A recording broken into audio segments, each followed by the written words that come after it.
یہ 2000 BC کی بات ہے کہ جب طوفان نوح کی تباہی کے بعد اللہ تعالیٰ نے سرزمین عرب پر ایک ایسی قوم پیدا فرمائی جو دنیا میں سب سے زیادہ طاقتور، مضبوط اور توانا افراد پر مشتمل تھی۔ یہ لوگ جسمانی خوبصورتی، سرخ و سفید رنگت اور وجاہت میں اپنا ثانی نہیں رکھتے تھے۔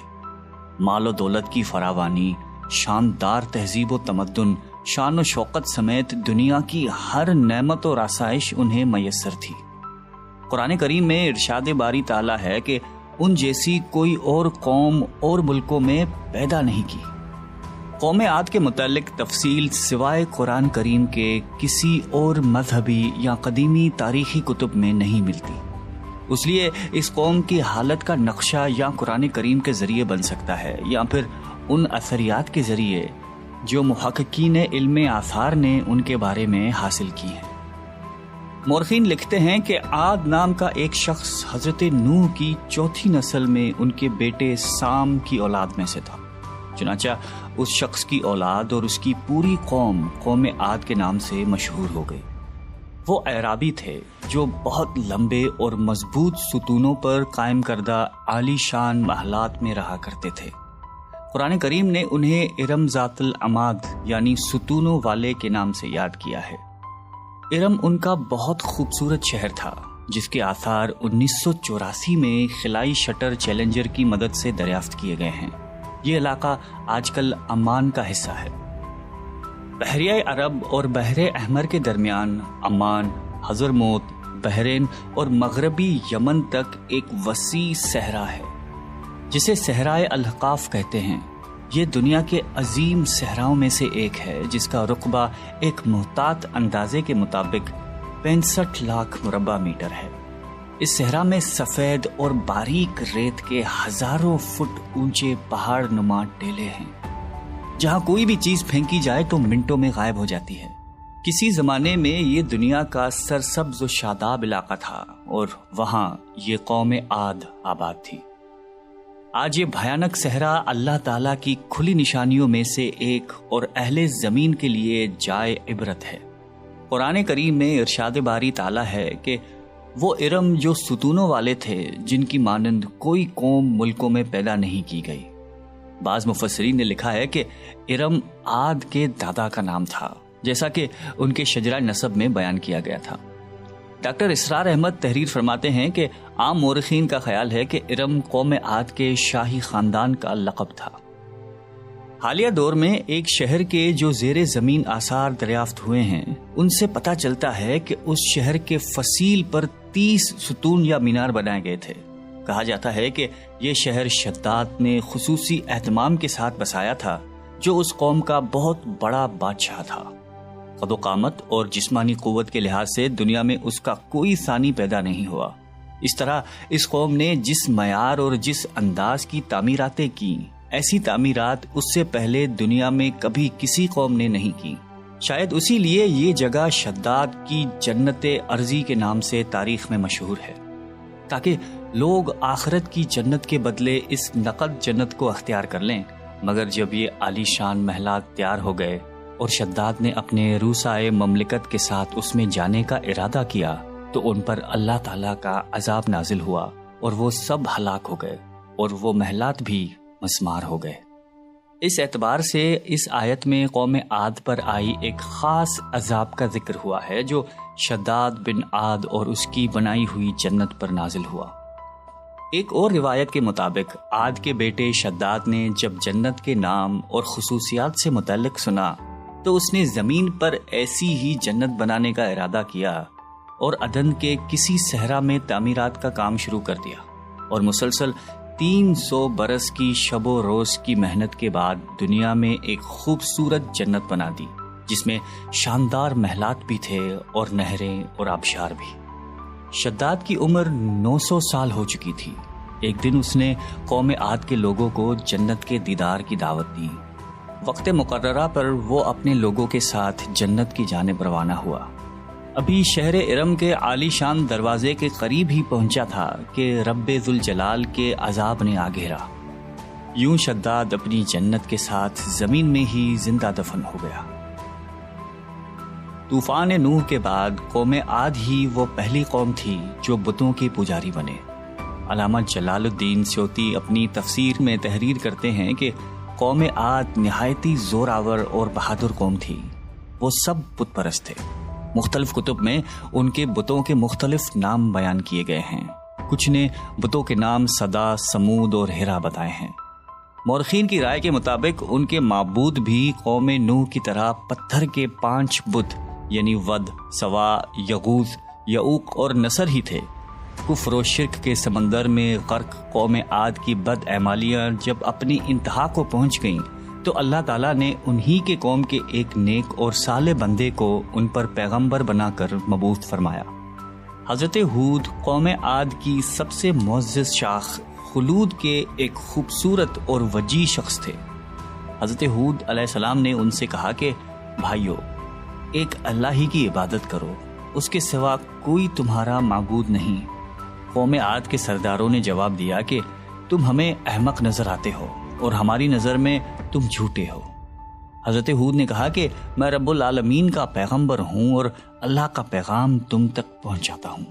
کہنے لگے تم ہمارے پاس اس لیے آئے ہو کہ ہم اپنے ان معبودوں کو چھوڑ دیں جنہیں ہمارے باپ دادا پوجتے تھے اور صرف ایک اللہ کی عبادت کریں؟ اگر تم سچے ہو تو جس عذاب سے ہمیں ڈراتے ہو وہ لے آؤ۔ حضرت ہود مسلسل 50 برس یا اس سے بھی زیادہ واعظ و نصیحت کرتے رہے۔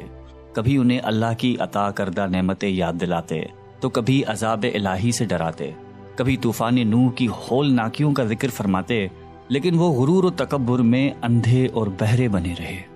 انہیں اپنی طاقت پر بڑا گھمنڈ تھا۔ ارشاد باری تعالیٰ ہے کہ قوم عاد ناحق ملک میں غرور کرنے لگی اور کہنے لگی کہ ہم سے بڑھ کر قوت میں کون ہے۔ قوم عاد کے 13 خاندان تھے۔ عمان سے لے کر یمن تک ایک طویل علاقے میں ان کی بستیاں تھیں۔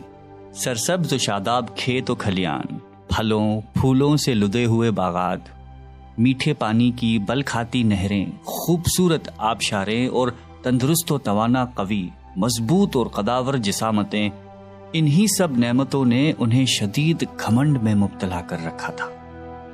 حضرت ہود علیہ السلام نے اپنی قوم کو راہ راست پر لانے کے لیے بڑی جدوجہد کی، لیکن قوم عاد آپ کو جادوگر اور سحر زدہ شخص خیال کرتے تھے کہ جنہیں ان کے پتھر کے باطل خداؤں نے دیوانہ بنا دیا تھا۔